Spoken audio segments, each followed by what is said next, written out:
So we're going to continue on.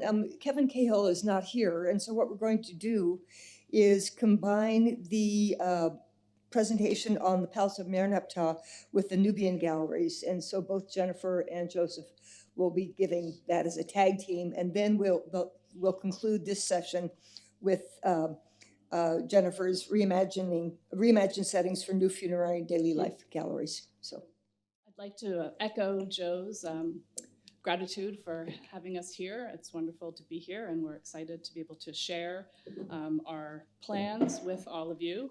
And the role of Kevin Cahail is being played by me today. So here we go. So you've heard a bit from Joe about the plan, the Cox Wing sort of in general. And now I'm going to sort of walk you through some of the specifics with the upper floor of the gallery and sort of the plans that we have for that space. Joe's already shown you this slide here, but you can see here the two main levels of the museum's Cox Wing, the upper floor, which is going to be at the focus now, and the main floor, which we'll talk about next. Now, the upper floor has this series of galleries, as Joe mentioned, this main central hall, and then 3 smaller galleries off to the side. 2 of the smaller galleries will be dedicated to Nubia, and Joe will talk about that after I finish talking about the palace and the religion displays. But right now, we're going to deal with the main gallery section there and the smaller gallery off to the side. Now, just as a reminder, Joe showed you this slide already, but that is what this space looked like, the main hall, when the gallery opened in 1926. And that's what it looked like here on the right just a couple of weeks ago in the summer. And I will again draw your attention to the soaring height of that room, which was designed to house those large architectural elements from the Palace of Merenptah. Remember, this room has ceilings that are 18 meters tall. And so, again, that was designed to house the architecture from the Palace of Merenptah, which was excavated during the years 1915 to 1920. Now, in planning for the reinstallation of the galleries, we were determined and hopeful that the original vision that the museum had back in the 1920s could come to pass. And you can see that we had this original design that we worked on with Haley Sharp Design, the designers that have helped us with this project, indicating that the upper floor would be the space where Nubia, Egyptian religion, and Egyptian kingship would be displayed.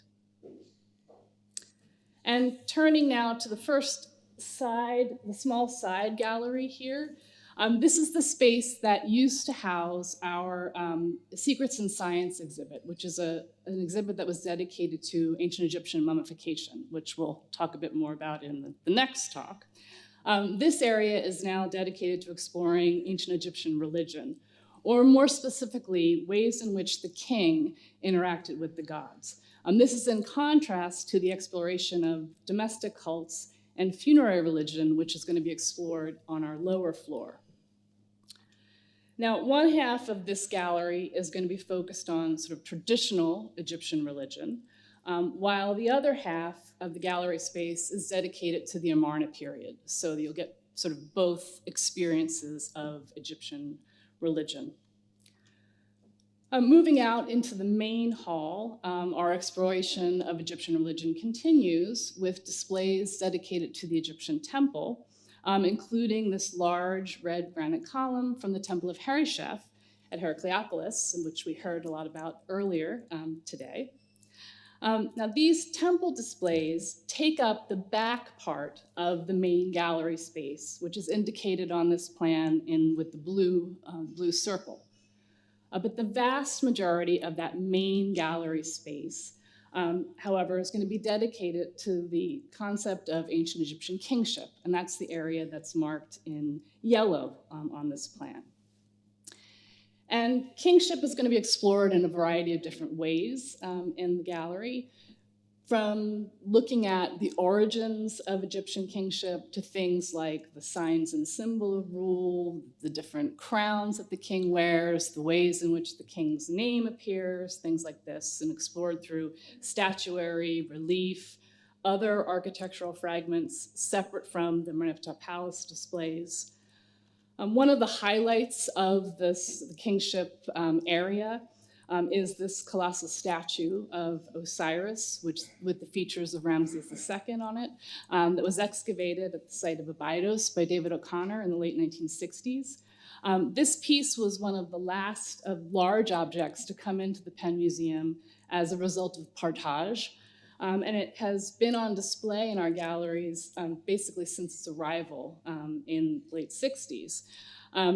In the reinstallation plans, however, it's going to be reinstalled at sort of its full or its sort of proper height, giving viewers a sense of the colossal size of the statue. So it was sort of interesting to hear the talk this morning speaking about the statues, the Turin collection being brought down so that visitors could kind of stare them in the eye, which is what people were able to do with this statue for many years. And now with our reinstallation plans, we're putting it way up high.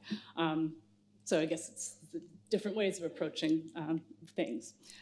So this is one of the highlights, but the real highlight of the upper galleries will be the reconstruction of the elements of the Palace of Merenptah. And when you visit the Penn Museum, if you wander around the museum, everywhere you turn, there are banners and signs throughout our museum announcing this enormous project. We're planning for a palace, we're working on galleries for a new pharaoh.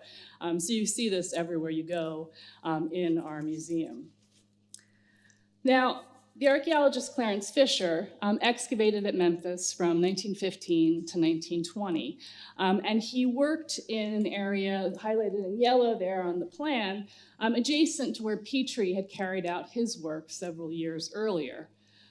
Now, when Fisher departed from the Penn Museum in 1925, he left behind one of the largest unfinished projects in the museum's history.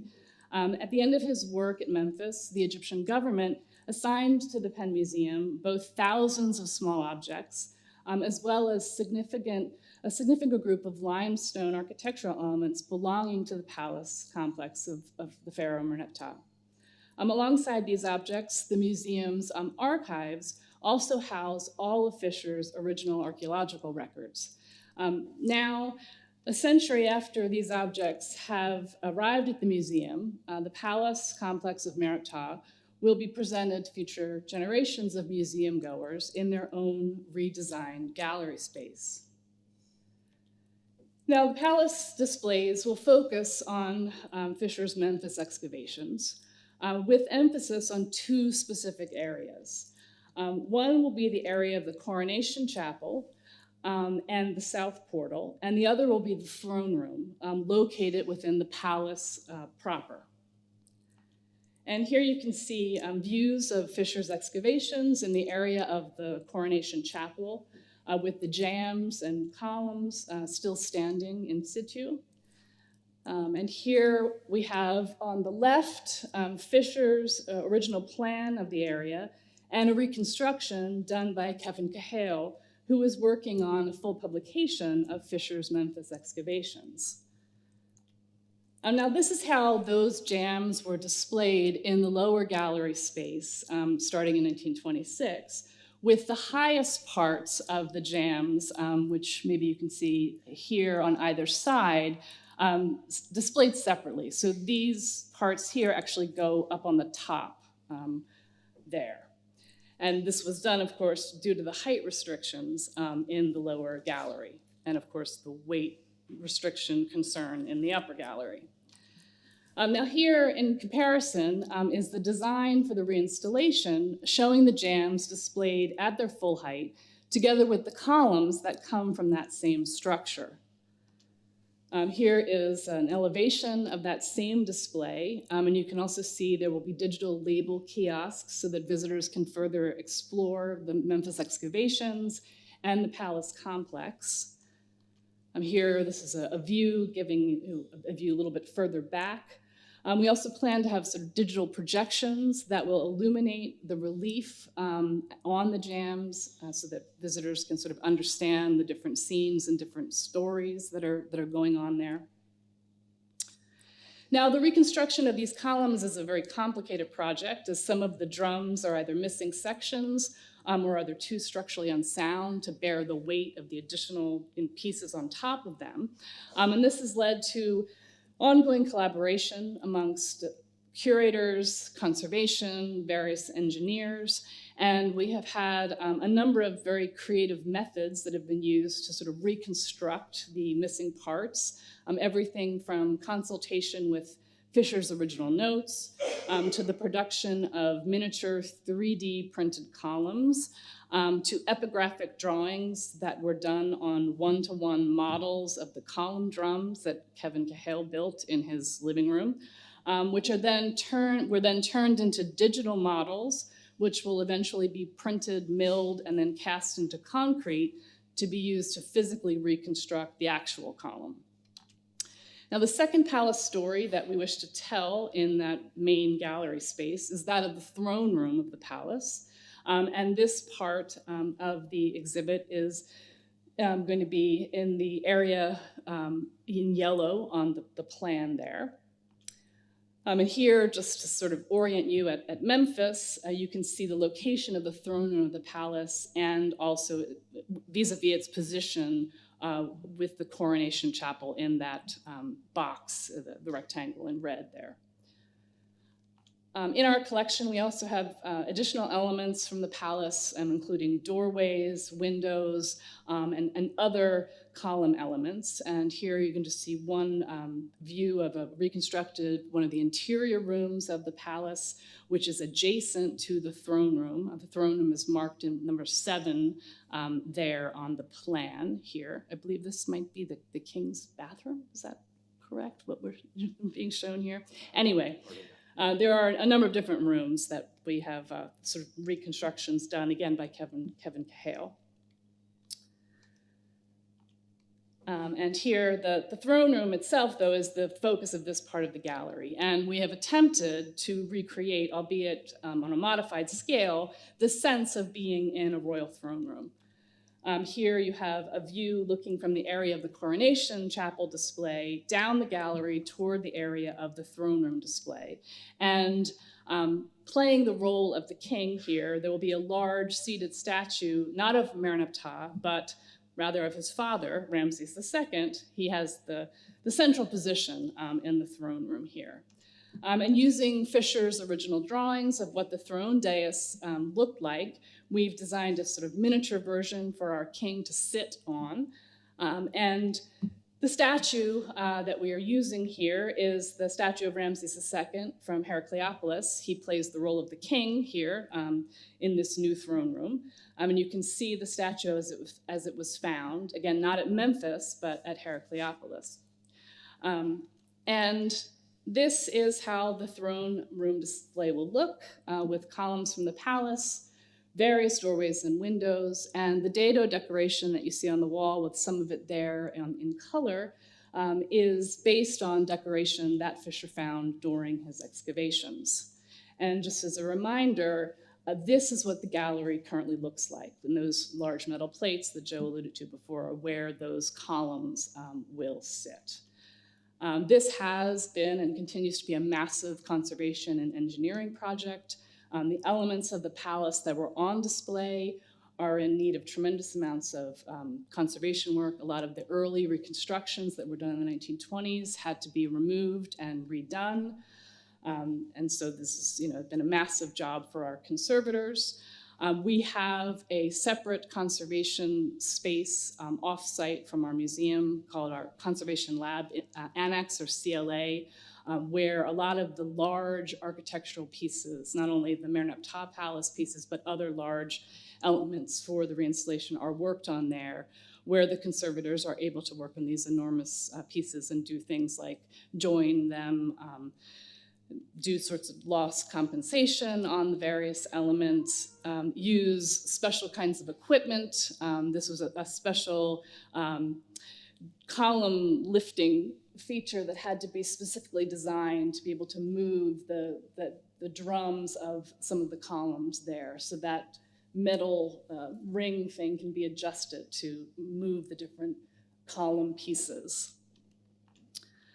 And then in the end, the designers assure us that it can look something like this, and that the museum's vision from 100 years ago can be realized in this new and exciting way, and museum goers can enjoy and learn from this material for years to come. And now I'm going to turn it back to Joe, and he can tell you about the Nubia galleries.